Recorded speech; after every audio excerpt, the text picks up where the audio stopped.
With the coronavirus in full swing, fear and panic have begun to grow. In order to reassure my friends and family back home, I've decided to share my real opinions on current news and my daily life here in China. This is Viral Videos with me,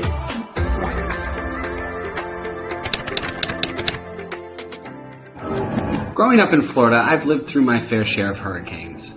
And one of the most intriguing aspects of these natural disasters is how people prepare for them. At Publix, people are stocking up. In some cases, they have to wait for the next shipment of water. The shelves are pretty empty. The reaction to the coronavirus over here has been very similar, especially in Hubei province. News articles have come out about people hoarding produce or other essential goods out of fear that the virus outbreak will persist. Michael, one of my good friends, lives near Wuhan, and I was worried that he might be having some problems getting groceries. So I gave him a call. Hey, how's it going, Ryan? What up, dude? Good to see you. I just got back from the supermarket. Really? That's what I was calling you about. I was actually pretty curious how it's been like over there. Perfect timing then. Yeah, it's been pretty normal. Like, now it's pretty much the same, as it's been before this outbreak. But, like the first day or two, it was a little bit difficult to get, like, I'll show you here. So it was a little bit difficult to get fresh veggies. Yeah. So, but that lasted like a day. So after really the first day of craziness, then it was really easy to get veggies and even bananas. And the prices have been pretty much the same. And if you watch my first video on my trip to the supermarket, you can also see that the market downstairs is fully stocked and running normally as well. This got me curious. How exactly is China continuing to feed its population during this disaster?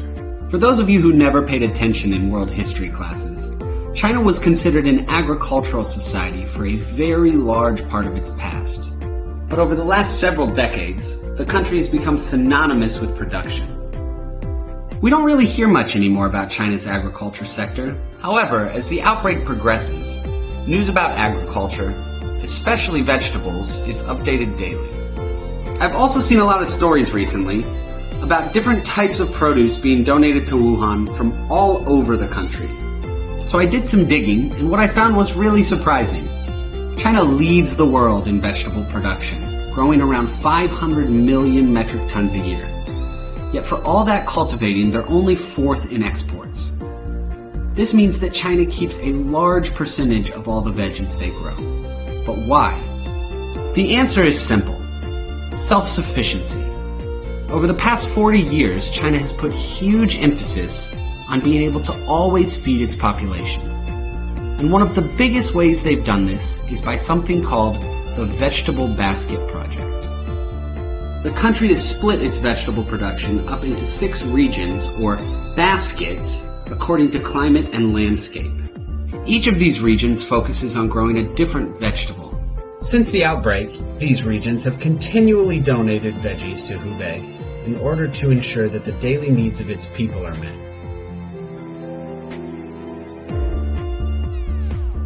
Apparently, this virus outbreak will be one of the biggest tests the Vegetable Basket Project has ever seen. It seems to be working well so far, but it will be worth monitoring as the situation continues to unfold. I hope all this talk about produce hasn't turned you into a vegetable. Personally, I find it fascinating, but I can get a little corny at times. Safe and sound in Beijing, I'm Ryan, and this has been Viral Videos.